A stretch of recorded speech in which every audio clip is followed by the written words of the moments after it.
Hoje o nosso tema tem a ver no Brasil, em alguns países da Europa, eu acho que a maioria dos países da Europa, ontem foi o dia de comemoração da chegada dos reis do Oriente até a manjedoura, no nascimento do Cristo, do enviado divino, da luz, o nascimento do amor, a chegada da luz na Terra, né? E por que será que a gente comemora, né, essa data? Às vezes a gente pode pensar, nossa, é uma data religiosa, não tem a ver comigo, não tem a ver com o meu país, não tem a ver com a cultura, não é? Mas, na realidade, tem muito a ver, tem muito a ver. Se nós pensarmos o que significa isso, não é? Então, nós tivemos a preleção de Natal, falando sobre os pastores, alguns de vocês podem lembrar, mas mais adiante eu vou falar um pouquinho de novo. Em seguida, na preleção da semana passada, falamos de um passo adiante, andar, ir em direção, e hoje é a chegada dos homens sábios, né? Comemoração. Como se, simbolicamente, Jesus tendo nascido, né, os homens sábios do Oriente viram a luz da estrela e se encaminharam para aquele local. Então, não era uma chegada imediata como dos pastores, algo que demorou uma trajetória, né? E aí vamos pensar juntos, quanto tempo será que demora para cada um de nós de vermos um grande sinal e de nos encaminharmos em direção a esse sinal? Quanto tempo demora para a gente perceber, ver um grande sinal? A gente pode, cada um de nós pode pensar, mas que sinal? Que história é essa que você está falando? Sinal? Eu não sou pessoa de sinais, eu sou uma pessoa prática, concreta. Se eu vejo, existe. Se eu não vejo, não existe. Aí a gente fica resfriado por causa de alguma bactéria, né? E aí a gente não vê, mas vê o resultado, né, do que a gente não vê, né? Eu estou brincando, mas às vezes nós somos assim, né? Muito lógicos e muito ligados às coisas visíveis e práticas, né? Mas o que seria um grande sinal hoje nas nossas vidas? É cair um vaso na frente da gente andando na calçada e falar, nossa, isso foi um sinal? Pode ser que a gente olhe e fale, não, foi só alguém que derrubou o vaso, ou o vento. Né? E ainda assim, nós não teríamos muito essa leitura de sinais, porque teríamos uma explicação lógica para aquilo, não é? Como é que a gente sabe o que é um sinal, um indício, ou é uma ilusão que nós mesmos criamos, né? Ou mesmo caímos em alguma ilusão? Pensando, por exemplo, de se por acaso, umas brincadeiras que a gente faz. A próxima pessoa que abrir a porta vai acontecer tal coisa, ou vai ser tal coisa. Eu vou casar com ela. Brincadeira, brincadeira, brincadeira. Essa história, né? Aí entra alguém, né? Não, não são esses sinais. O que a gente está, então, hoje, né, ao longo dessas 3 semanas, nós estamos pensando juntos o momento em que nós todos comemoramos o Natal, todo o mundo cristão, né, comemora o Natal, é um momento em que a luz chegou à Terra, né, como uma grande luz, como um grande momento de chegada de uma grande consciência, de um grande amor que chegou à Terra. E se a gente pensar, houve uma grande preparação para essa chegada, porque não é fácil, né, descer dos planos mais elevados para o nosso plano de vida aqui, não é, na matéria. Tem que ter uma preparação muito grande. O próprio planeta começou a vibrar de forma diferente. Se a gente for prestar um pouquinho de atenção, existiam profecias, né? É só a gente buscar, ler, mas existiam profecias que os próprios hebreus falavam, os egípcios, os gregos falavam da chegada de uma grande consciência, de um grande ser que viria. Uma grande luz entraria na Terra, né? Desceria na Terra. E aí, esse momento do nascimento de Jesus, uma estrela brilhou diferente nos céus. Ao mesmo tempo, os planetas estavam em conjunção. Quem aqui hoje olha para os céus Quem aqui prestou atenção que 1 ou 2 anos atrás teve uma outra conjunção de planetas igualzinho quando Jesus nasceu? Quem perde tempo com essas coisas? Eu estou brincando, eu estou fazendo alguns comentários com duplo sentido, que a gente pode raciocinar para um lado ou para o outro lado, porque nós estamos nos sensibilizando com relação a como é que a gente percebe a vida e os grandes sinais que a vida dá para a gente. Que há uma grande conexão em tudo que acontece, baseado nessa luz e nesse amor. E aí a gente fica, talvez por um lado, muito distraídos com coisas práticas, com coisas concretas, com coisas materiais. E não vemos os sinais. Ou até achamos que quem vê os sinais, está, como eu brinquei agora, está perdendo tempo, né? Que será que a gente faz tanto que a gente não vê os sinais? Que a gente meio que vai desconectando, né? Então, havia algo nesses homens do Oriente, esses homens sábios, que a história chama de reis ou magos, né? Mas a gente pode chamar de simplesmente homens que estudavam, que tinham conhecimento e que sabiam que algo ia acontecer porque estavam acompanhando os sinais, né? Diferente dos pastores, que estavam lá na vida comunitária, né? Como a gente viu lá na noite de Natal, né? Na véspera do Natal, que viviam essa vida comunitária porque eles viviam no campo com os animais. Então, de certa forma, eles eram discriminados.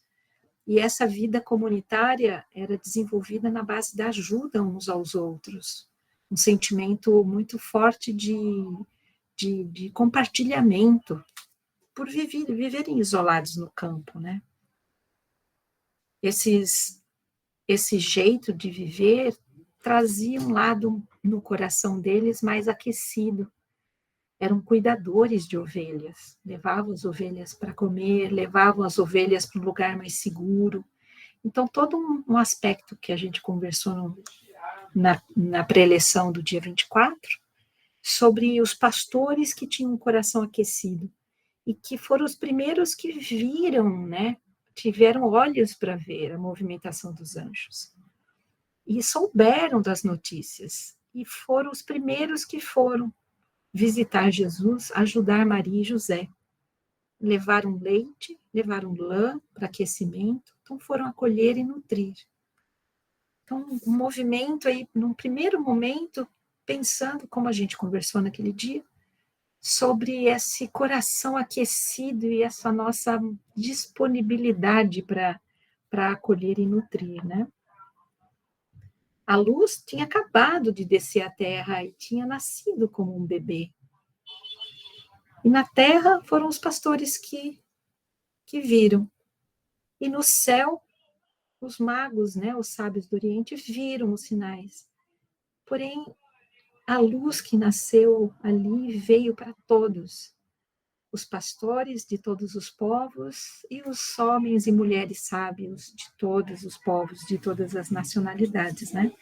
Essa luz brilhando para todos, iluminando quem é bom, iluminando quem não é tão bom, trazendo amor e aquecimento para todos, os justos e os injustos, né? Então, nesse cenário que nós vimos, na semana seguinte, no dia 31, falamos de dar o primeiro passo, de dar um passo à frente, de caminhada, e assim como esses homens sábios viram os sinais. Quantas vezes a gente vê os sinais, a gente tem uma intuição, a gente recebe um convite. Quantas vezes os sinais aparecem, um amigo, um parente, um livro que aparece para a gente, indica algo, e a gente dá o passo em direção àquilo. Eu vou. Eu não sei onde a estrada vai me levar, mas eu vou até lá, né? Então foi o que a gente conversou semana passada. Seguir essa estrela, seguir esses sinais. Mas tem um movimento aí também. Esses homens do Oriente, eles sabiam porque eles estudavam. eles tinham conhecimento, acompanhavam as profecias, né? Eles procuravam, inclusive, sabendo que ia descer uma grande luz, eles procuravam desenvolver virtudes, de serem mais sábios, de serem mais bondosos, de serem mais mansos. Por isso eles foram chamados de reis, mas na realidade eles não eram reis, não. Eles eram professores, tinham escolas de conhecimento. Uma escola era na Arábia, outra escola era na Pérsia, que hoje é região do Irã e Iraque, e a escola era da Índia. Eram os 3 líderes ou orientadores dessas escolas de conhecimento. Então, hoje a gente está vendo, nós vamos ver junto, o quanto que os nossos pensamentos e os nossos conhecimentos, eles precisam ser aquecidos pelo nosso coração. Um pouco era o que esses homens fizeram. E eles deram um passo à frente. Eles foram através de deserto, de caminhos incertos, demoraram um tempo nessa jornada e chegaram até o local do nascimento, né? Todo esse movimento que a gente está conversando hoje é falando sobre nós, sobre as nossas almas, sobre nós como seres espirituais. Entendendo a história, entendendo o nascimento de Jesus e esses 3 movimentos que fizemos, como algo que fala sobre nós mesmos, como um incentivo, um estímulo a nós mesmos, né? O que esses homens sábios levaram? E vamos pensar junto o que é que nós temos que é profundamente seu. O que você tem para oferecer, para levar de presente para a criança divina que nasce? A gente também já conversou em um outro momento sobre, eu não tenho nada para oferecer. Será que não? Será que não? Será que às vezes a gente não se encolhe? E aí a gente vai se cercando, às vezes, de justificativas. Porque a louça para lavar. Porque eu tenho que resolver, né, o assunto bancário. Porque eu estou com dor de dente. Eu estou brincando. Mas, às vezes, a gente se cerca de assuntos materiais para dizer não tenho tempo, ou não tenho condições. Mas, na realidade, nós somos muito capazes. E era a capacidade que esses homens levaram. Eles eram capazes, levaram seus conhecimentos. E levaram o que era mais precioso que eles tinham. O que é que você tem que é muito precioso e que você pode oferecer para a humanidade? Começando na sua casa, começando com a sua família, começando com quem rejeita você, com quem nega uma hospedagem para você dormir, com quem rejeita você porque você não tem tanto dinheiro quanto ele, com aquele que tem medo do seu potencial e por isso critica você pelas costas ou puxa o teu tapete no emprego, pega a promoção que seria sua. Percebem que se a gente olhar para o nascimento de Jesus, a gente vai ver os mesmos movimentos acontecendo lá. Ele não tinha um lugar, foi negado um lugar para uma hospedaria, mas esse bebê foi acolhido num estábulo. Foi perseguido por causa do medo, mas ele se refugiou, ele conseguiu, foi levado, né? E conseguiu ficar em segurança, aceitando, inclusive, a gente comentou sobre isso alguns dias atrás, aceitando ser um refugiado, um exilado do seu próprio país, aceitando as condições. Elaine, mas ele era só um bebê. Não, né? Tinha o pai, a mãe, né? A família, e aquela condição que a família aceitou, né? Ele foi abandonado, recusado como um rei dos judeus, não pode nascer no estábulo. Ele não é nem rico, né? E quantas vezes somos recusados, abandonados às vezes numa forma não física, mas abandonado porque, eu não estou com paciência.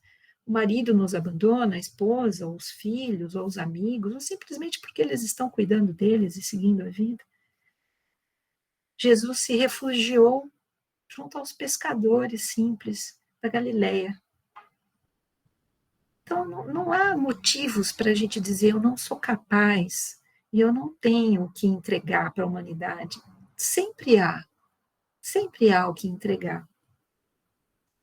A gente também tem a história, não é o assunto de hoje, mas a Maria de Magdala era seguidora de Jesus, e mesmo depois, durante o período todo que ela estava com Jesus, os homens que seguiam Jesus ficavam um pouco assim, desconfiados dela. Quando Jesus deixou, né, a tarefa para todos e voltou, né, ascendeu aos céus, ela enfrentou isso, não ser aceita no grupo. E será que ela também falou, eu não tenho nada para fazer, eu não tenho nada a entregar, ou ela procurou o que fazer, né? Ela juntou as suas capacidades. E ela foi em busca de quem precisava, onde a sua capacidade poderia ser usada. Então, se você é uma pessoa atenta a detalhes, será que você não tem essa capacidade para oferecer e ser bastante cuidadosa e delicada com os outros? Ou cuidadoso e delicado? Porque você tem essa habilidade, essa capacidade de prestar atenção e de identificar esses pequenos sinais, dizer, talvez se for por esse lugar ou desta maneira, fique melhor. E poder orientar. Se você é uma pessoa lógica, racional, muito prática, como eu já comentei, não pode usar essa lógica, essa racionalidade para tornar a vida mais simples e fácil para as pessoas? Ou às vezes a gente usa a nossa lógica para criticar os outros, para encontrar o defeito nos outros, né, nos processos dos outros. A gente pode usar para os outros, né, para ajudar, para facilitar a vida dos outros. Deixa eu fazer um comentário. A minha mãe é muito idosa, tem 85 anos. E aí, com o tempo, a coluna começa a ficar doendo. E aí, às vezes, eu olho e falo, para que colocar o óleo, as coisas de cozinha, embaixo, no fundo, quando a gente usa mais vezes? Então, às vezes, eu vou lá e falo, vamos colocar mais no alto, que é só mover o braço e pegar? Vamos melhorar, facilitar o processo? Mas ela não gosta, tá? Ela gosta daquele lugar.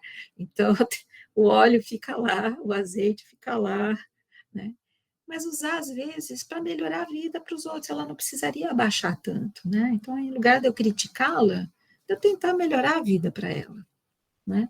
As nossas capacidades serem aplicadas, né? Se você é uma pessoa alegre, por que se encolher? Por que o outro fala, tá rindo do quê? Eu falo, eu estou sorrindo, eu não estou rindo, eu estou sorrindo. Eu estou dizendo para você que está tudo bem, que você pode relaxar. Capacidades, e eu estou dizendo coisas que são muito simples, nem estou falando da sua capacidade profissional, que provavelmente é muito maior do que um sorriso. O sorriso é o coração aquecido dos pastores. E as nossas habilidades intelectuais e profissionais, elas são a sabedoria dos homens do Oriente. A simbologia, né, da junção desses dois aspectos da vida, os nossos pensamentos e os nossos sentimentos, né?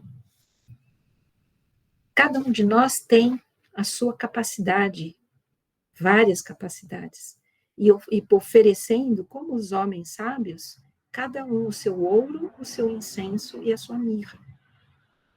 Que todos nós somos diferentes e todos nós somos importantes para a melhoria da vida, da humanidade inteira, não é só da sua, mas da humanidade inteira.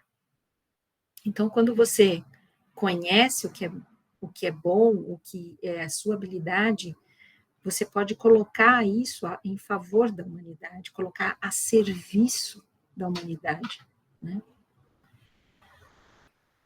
O que é que você pode oferecer que é só sua capacidade, exatamente o que você é capaz. E mais do que isso, de reconhecer, eu sou capaz, eu sou competente sim. sem achar que tem que ser modesto e falar, não, isso é ser egoísta, isso é ser vaidoso. Não, eu sou competente nisso. Eu faço um belo crochê. Sou competente como crocheteira. Eu sou competente como uma pessoa que administra segurança. Eu sou competente e aplique isso, a sua administração de segurança, o seu crochê, para a humanidade, né? Que foi o que os homens sábios fizeram. Eles chegaram depois de uma jornada, e a primeira coisa que eles fizeram diante da criança divina, eles se curvaram, eles curvaram a cabeça. Então, há mais um gesto nosso, né? Curvaram suas cabeças coroadas para o amor que acabou de chegar na Terra. Eles simplesmente reconhecem esse amor. Eles se ajoelharam diante dessa criança divina e eles entregaram os seus pensamentos, as suas capacidades, a sua sabedoria para essa criança. Então, o quanto que a gente, às vezes, recusa se ajoelhar e curvar diante do amor. Por que será que a gente faz isso, né? Muitas vezes porque a gente fala, eu não mereço. Ou a gente pensa, como eu não mereço, se a pessoa fizer isso, eu vou ficar devendo para ela. A gente acha que não pensa isso, a gente pensa assim.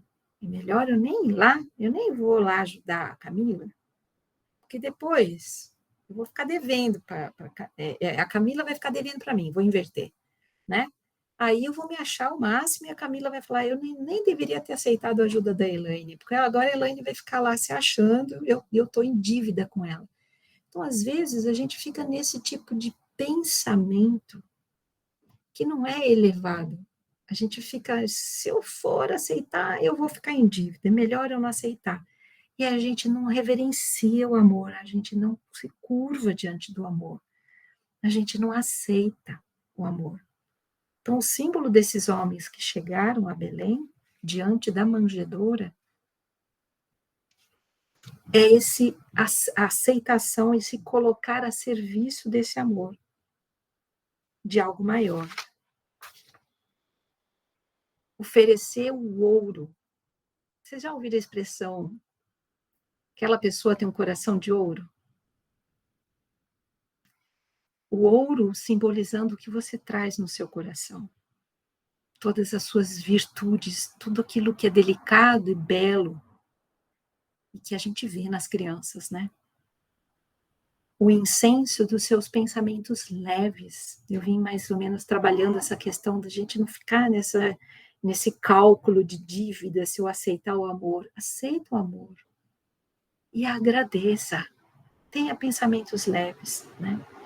O incenso, quando a gente queima, né? Ele é uma simbologia daquilo que a gente deve elevar aos céus. Esses nossos pensamentos de amor e de gratidão diante da vida. Pensamentos equilibrados, né? Eu preciso e recebi, eu agradeço.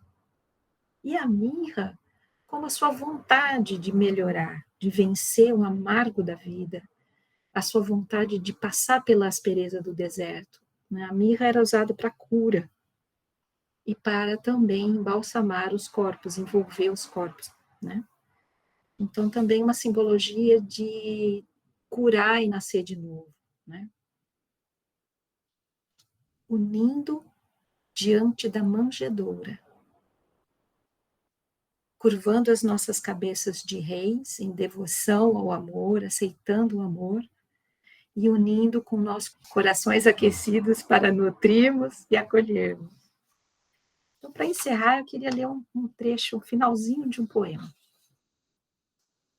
Porque diante da manjedoura que abriga a luz, nós nos curvarmos com o nosso coração aquecido e os nossos pensamentos, nós estamos referenciando a criança divina que nasce, a luz que chegou ao mundo.